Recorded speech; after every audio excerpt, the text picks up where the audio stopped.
Dans un instant, nous allons lire la suite de l'évangile de Marc, chapitre 1, les versets 14 à 20, qui se trouve sur la page 1115 de nos Bibles d'Église.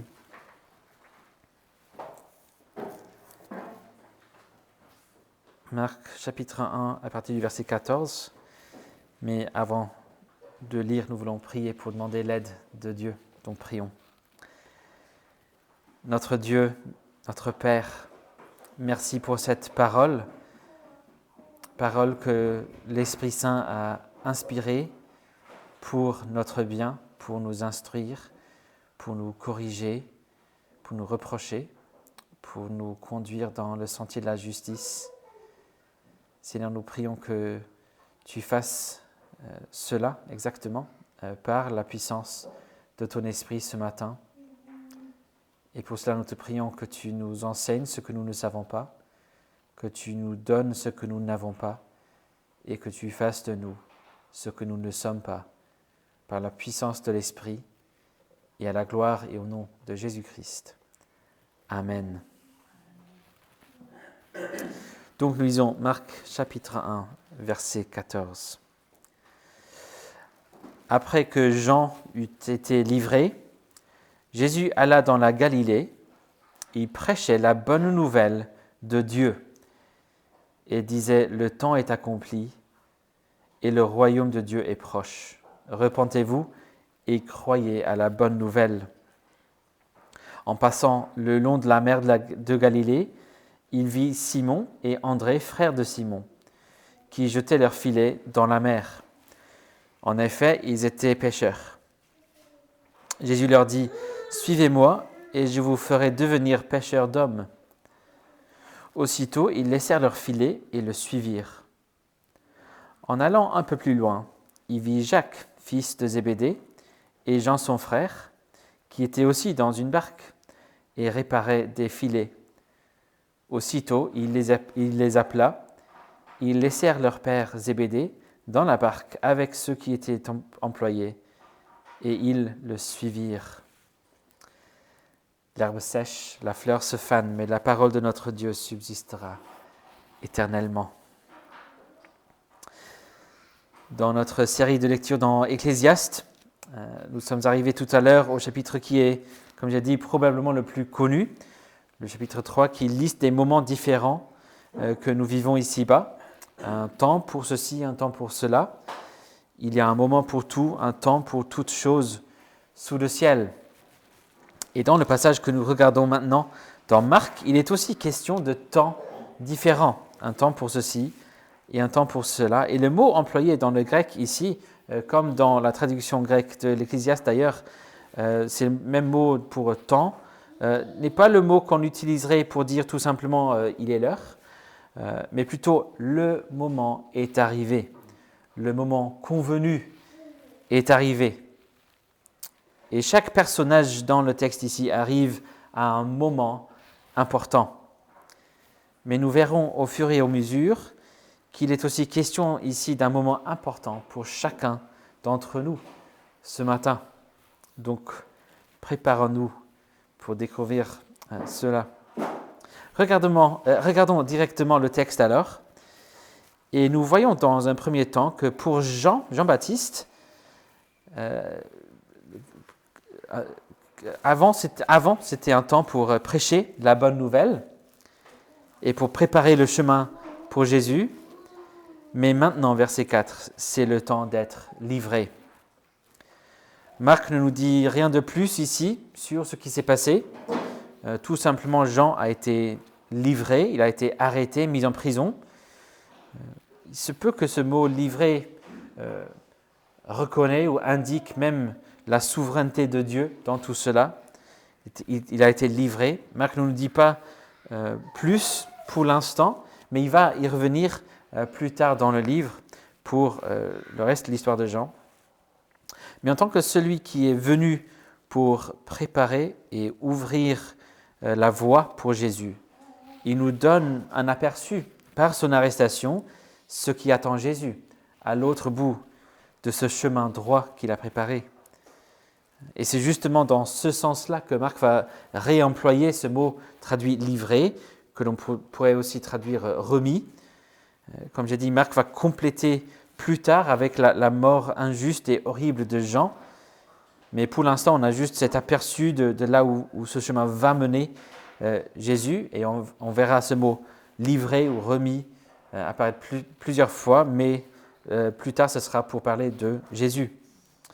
C'était donc le temps pour Jean d'arrêter de prêcher et le temps pour Jésus de commencer à prêcher. Justement parce que là, enfin, après des centaines et même des milliers d'années de préparation, de prophétie, de promesses, le temps est accompli. Verset 15. Dans les commentaires, il y en a qui considèrent que cette arrivée dans la Galilée pourrait être jusqu'à 1 an après le baptême de Jésus. C'est possible, on ne sait pas exactement combien de temps, mais ça pourrait être jusqu'à 1 an. Et donc Jésus prêche ici une bonne nouvelle, et pas n'importe quoi, pas n'importe quelle bonne nouvelle, c'est la bonne nouvelle de Dieu. C'est la seule fois qu'on voit cette phrase « évangile de Dieu » dans les évangiles. Paul va l'utiliser plusieurs fois, mais ici c'est la bonne nouvelle de Dieu. Dieu a une bonne nouvelle pour le monde. Et que dit-il, verset 15 ? Le temps est accompli et le royaume de Dieu est proche. On pourrait même traduire le royaume de Dieu s'est approché. Le royaume est même venu. Le temps de la préparation de Jean-Baptiste est terminé, et notamment le moment où Jésus a assuré la victoire contre Satan et ses tentations dans le désert, le moment où Jésus a réussi pour notre compte, là où Adam, le premier Adam, avait échoué pour notre compte. Et celui que Jean-Baptiste appelait le plus puissant, au verset 7, il est enfin venu et il a gagné, le temps est accompli et le royaume de Dieu s'est enfin approché. Le moment de la venue du règne de Dieu sur terre est venu. Bien évidemment, qui dit royaume ou règne dit aussi roi. On ne peut pas avoir un royaume ou un règne sans roi. Et c'est lui la bonne nouvelle. C'est Jésus la bonne nouvelle en fait. C'est pour ça qu'il me semble qu'il vaut mieux comprendre ce mot proche plutôt comme approcher ou même arriver. Jean-Baptiste n'était pas là pour préparer quelqu'un qui allait encore préparer autre chose.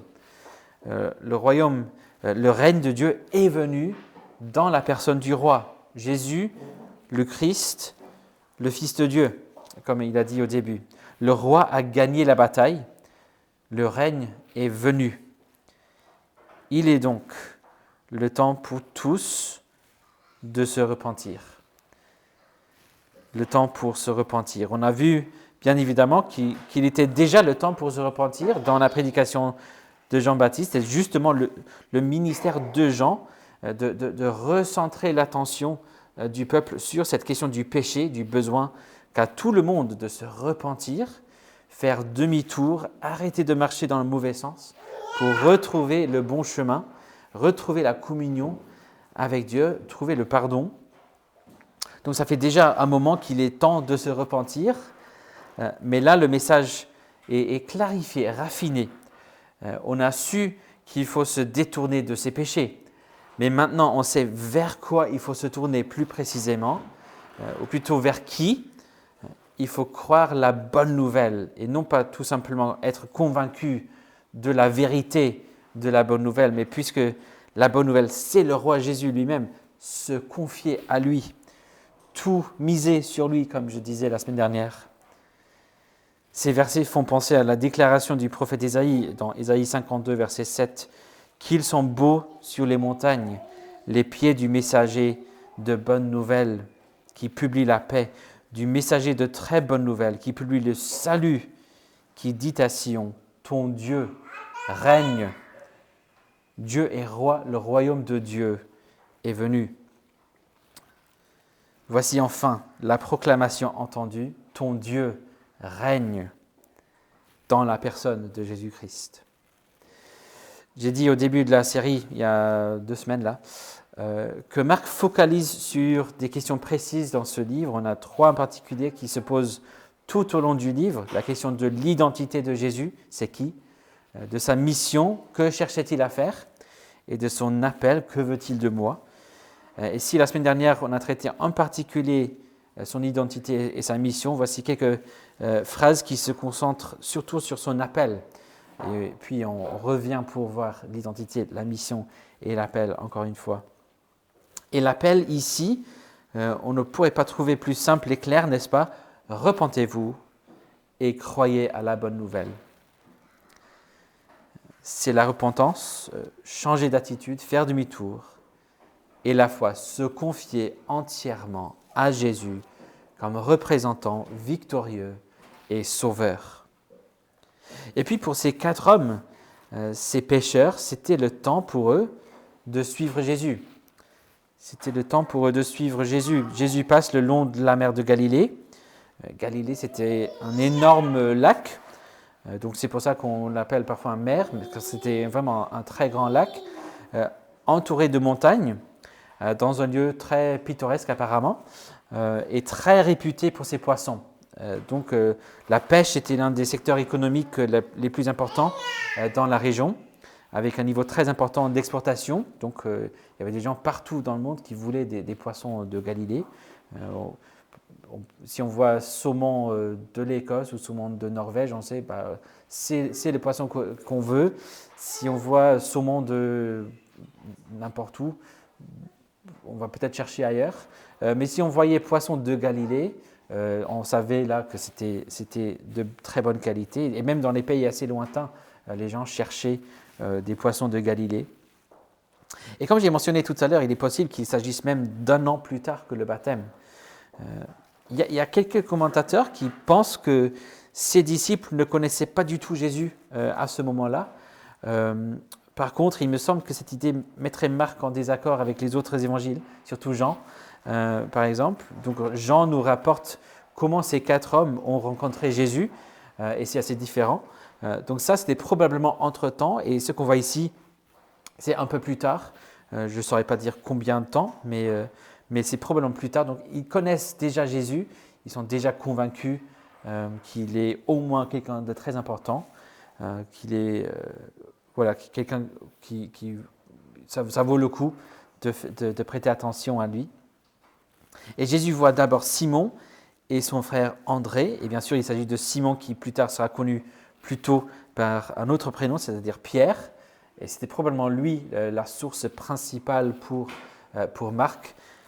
Simon et André étaient probablement ils se tenaient probablement dans le lac, pas trop loin du rivage. Ils auraient jeté leurs filets sur l'eau, il fallait les étendre le plus possible, et puis les filets auraient des bouts de métal partout, des poids pour les faire couler, pour permettre d'attraper des poissons. Et vous auriez probablement pu deviner pourquoi ils faisaient ce qu'ils faisaient, mais Marc ajoute l'explication au verset 16 quand même. En effet, ils étaient pêcheurs. Un peu bizarre d'ajouter ces détails, on aurait pu deviner. Mais très probablement, il le dit explicitement pour souligner un certain contraste qui va venir. Jésus arrive donc et leur dit « Suivez-moi », littéralement « Venez derrière moi, et je vous ferai devenir pêcheurs d'hommes ». Un des thèmes qui marque l'évangile de Marc en particulier, c'est l'autorité de Jésus.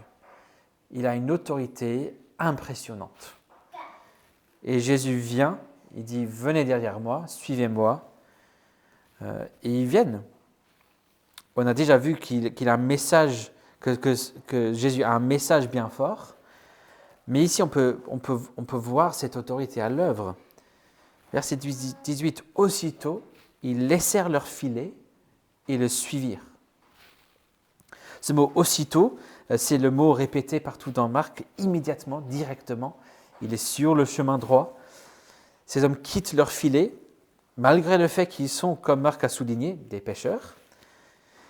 Et puis Jésus va un peu plus loin et appelle encore 2 frères et encore 2 pêcheurs. Cette fois-ci, ils sont dans une barque avec leur père et leurs employés. Et ils sont en train de travailler ensemble pour réparer les filets. Aussitôt, il les appela, verset 20, et ils laissèrent leur père Zébédée dans la barque avec les employés, et ils le suivirent. Là encore, quelle autorité! Jésus appelle, ils suivent. Juste comme ça. Et c'est unique ce genre de choses. Ce n'était pas comme ça que le fonctionnement des rabbins à l'époque, par exemple. Un rabbin ne venait jamais dire « suis-moi ». Ils avaient tous leurs disciples, certes, mais les rabbins n'appelaient jamais leurs disciples à venir à eux. C'était à la demande du disciple surtout.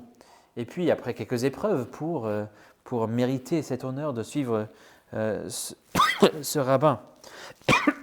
Excusez-moi. Si l'on cherchait un moment comparable à ce moment-là, on aurait éventuellement celui où le prophète Élie appelle son successeur Élisée. Il vient et dit « Suis-moi » dans 1 Roi 19, je crois. Également, après avoir passé une période de 40 jours pour Élisée dans le désert. Et donc, ce qu'il fait ressemble plus à ce qu'aurait fait un prophète qu'un rabbin. Et même avec les rabbins, l'idée n'était pas de suivre le rabbin, mais d'être aidé par le rabbin pour comprendre et suivre la Torah. Et c'est vrai dans un sens que ces 4 hommes sont appelés à étudier un message aussi, mais le message, c'est Jésus. Ils suivent Jésus. C'était le temps pour eux d'être appelés pour entrer dans cette période d'enseignement et surtout de formation, dans le sens le plus profond du terme. Ils sont vraiment formés pour devenir des pêcheurs d'hommes. Ils viennent pour être préparés en tant que ministres, serviteurs du roi, ceux qui vont un jour l'aider à construire ce royaume.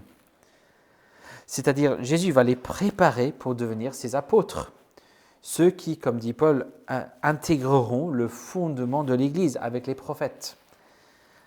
Ils seront les premiers anciens du peuple de Dieu sous la nouvelle alliance, prêts à confier la tâche ensuite à d'autres anciens d'aller pêcher des hommes. Et si c'était le temps pour suivre Jésus, c'était aussi en même temps, c'était le temps pour quitter autre chose, surtout des choses terrestres. Avec Simon et André, l'accent est mis sur le fait qu'ils ont quitté leur carrière, leur entreprise. Et puis avec Jean et Jacques, l'accent est mis surtout sur le fait qu'ils ont quitté la famille. Ce n'est pas qu'ils ont abandonné complètement, de manière absolue. Ils n'ont pas coupé tout contact avec Zébédée. Et Zébédée avait déjà assez de réussite pour qu'il puisse employer d'autres ouvriers pour l'aider. Et donc, ils n'ont pas complètement abandonné le père pour débrouiller tout seul. Et ce n'est pas que Simon et André ne vont plus jamais toucher un filet. Ce n'est pas le cas. On voit qu'ils vont pêcher un peu plus tard aussi. Mais ce serait plus leur entreprise. Mais ça nous montre au moins que ce message de Jésus, le royaume de Dieu, vaut plus et vaut mieux que tout ce que propose ce monde. Ce royaume de Dieu est plus important que n'importe quelle autre chose terrestre, que ce soit la carrière, la famille, la réputation, la réussite, etc. L'appel du royaume à la repentance nous appelle non seulement à abandonner tout ce qui est mal dans notre vie, mais tous les péchés, ça c'est donné, mais il nous appelle aussi à relativiser, à donner la priorité toujours à lui. Rien n'est plus important que le roi Jésus. Et bien évidemment, tout cela anticipe un autre temps. Souvent, quand on lit une histoire, que ce soit dans la Bible ou pas, on cherche le personnage avec qui l'on peut et veut s'identifier. Et quand il s'agit de la Bible, la question prend souvent la forme de « où suis-je dans ce passage ?» Et parfois, on trouve sa réponse et on se trompe. Ici, on peut savoir assez facilement que ce n'est pas avec Jésus qu'on est censé s'associer ou s'identifier. Peut-être les disciples, donc. Ils ont quand même un appel assez important. Ils ont quelque chose d'important à faire. Et des perspectives intéressantes pour l'avenir, une mission importante. Et donc peut-être c'est avec eux que je devrais m'identifier parce que moi aussi j'aimerais être assez important, j'aimerais bien une mission importante. Mais ce n'est pas non plus un récit où l'on est censé s'identifier avec les disciples. L'appel que nous trouvons ici pour tous, c'est en vue du temps qui va venir, le temps qui pour nous est déjà venu, et c'est le temps pour pécher, dans le sens d'attraper des poissons et pas de faire le mal. Quand j'étais en train d'apprendre le français, j'ai vécu une étude biblique très, très compliquée et difficile à suivre, parce que je connaissais que le mot pour attraper les poissons et pas le mot pour pêcher. Mais bon, si on devait s'associer avec quelqu'un ici dans ce passage, ce serait avec les poissons, ou les hommes poissons, les hommes qui vont être attrapés, pêchés. Donc voici une petite leçon d'humilité pour nous tous. Jésus utilise souvent l'image d'animaux pour décrire des êtres humains, moutons, dans les paraboles, comme dans les psaumes, et là, les poissons. Le royaume va venir comme un filet pour nous attraper, pour nous sauver. Mais bien évidemment, c'est ce cas-là. Dans ce cas-là, c'est une bonne chose pour nous. Ce n'est pas très agréable pour un poisson d'être attrapé, mais c'est une bonne chose pour nous ici. Et en fait, c'est exactement ce que dit Jésus dans ses paraboles, les paraboles du royaume de Matthieu chapitre 13, qu'on a regardé il y a plusieurs mois, là, au début de l'année. C'était l'avant-dernière parabole. Là, le royaume ressemble à un filet. Le message concernait le fait que le filet, c'est l'Église visible et qu'elle contient des bons poissons et des mauvais poissons. Donc, parmi les membres de l'Église, il y a des vrais croyants, mais aussi malheureusement des gens qui ne sont pas vraiment croyants, des croyants véritables. Il y a des gens dont la profession de foi n'est pas vraiment authentique. Et le message de la parabole, c'est qu'il y aura une séparation à la fin, le jour du jugement, et qu'il faut s'assurer qu'on est parmi les bons poissons, qu'on s'est confié au roi véritablement. Alors l'appel de Jésus ici, dans un sens, c'est de se laisser attraper par le royaume de Jésus, se laisser attraper, être dans le filet. Mais comment on fait ça? Et là, on a l'appel explicite de Jésus qui explique ici la repentance et la foi en lui, se détourner de nos péchés, être prêt à le faire tous les jours de nos vies pour adorer le Dieu vivant et vrai, pour placer toute notre foi, toute notre confiance en ce roi Jésus, le Christ, le Fils de Dieu. Alors ce que Marc nous enseigne dans tout cela, c'est que Jésus a annoncé qu'il est venu pour établir son royaume divin, qui est bien plus important que nos attachements terrestres, et il nous appelle à être attrapés dans son filet par la repentance et la foi.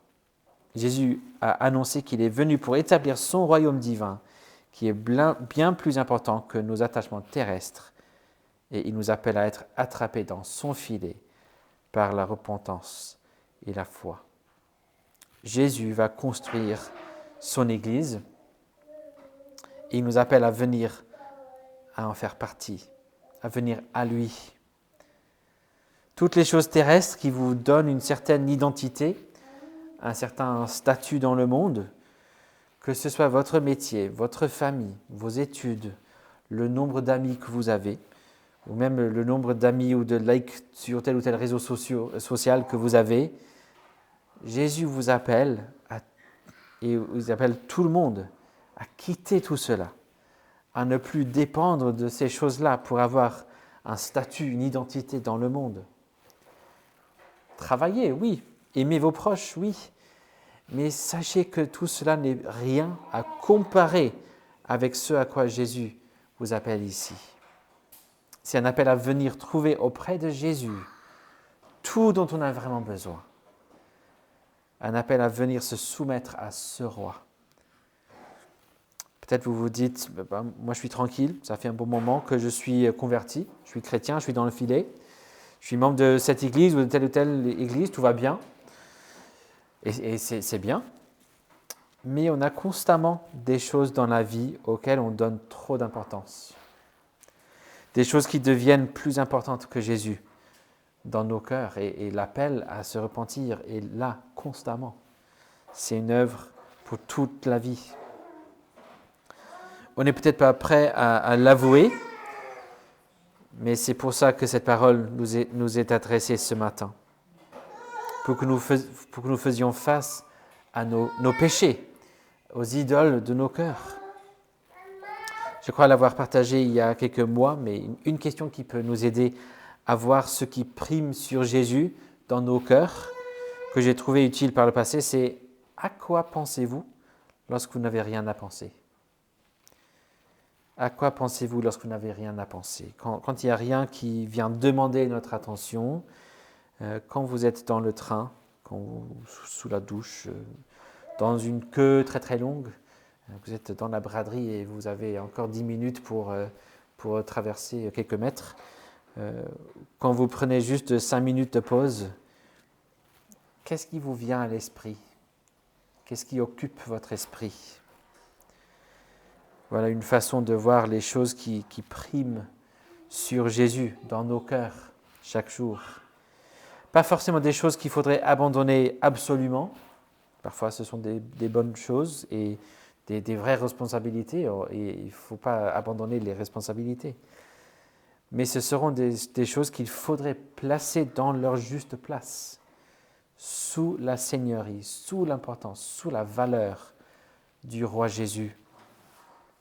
C'est ça la quête de chaque chrétien, de se repentir et s'attacher à Jésus-Christ et tout miser sur lui et à le faire constamment. Non pas que tout dépendrait de notre effort, c'est son filet qui nous attrape, c'est lui qui nous attrape et nous garde. C'est son esprit qui est à l'œuvre en nous pour nous garder.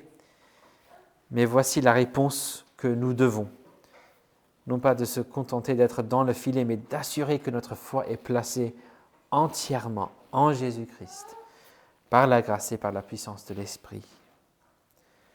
Alors êtes-vous prêts à venir ou même à revenir à ce roi, le roi de Dieu, pour vivre sous son règne chaque jour à sa gloire? Alors venez, repentez-vous, croyez, placez votre confiance en lui, et tout cela pour sa gloire seule. Amen. Prions. Merci notre Père parce que le temps est accompli, le royaume est venu, le roi est venu, le roi a gagné, il a assuré la victoire sur le péché. Seigneur, nous avons vraiment besoin de quelqu'un qui peut assurer la victoire contre le péché. Et merci parce que nous avons exactement cela en Jésus-Christ. Seigneur, nous nous réjouissons de la perspective de vivre pleinement cette victoire un jour. Et en attendant, nous te prions de nous aider, de nous fortifier pour continuer à nous repentir, pour identifier les idoles qui pourraient nous distraire, pour identifier les choses qui viennent à l'esprit plutôt que Jésus, quand on n'a rien à penser, et donne-nous la puissance de l'Esprit pour continuer à nous repentir et continuer à placer toute notre foi, à tout miser sur Jésus-Christ. Et tout cela pour ta gloire seule. Amen.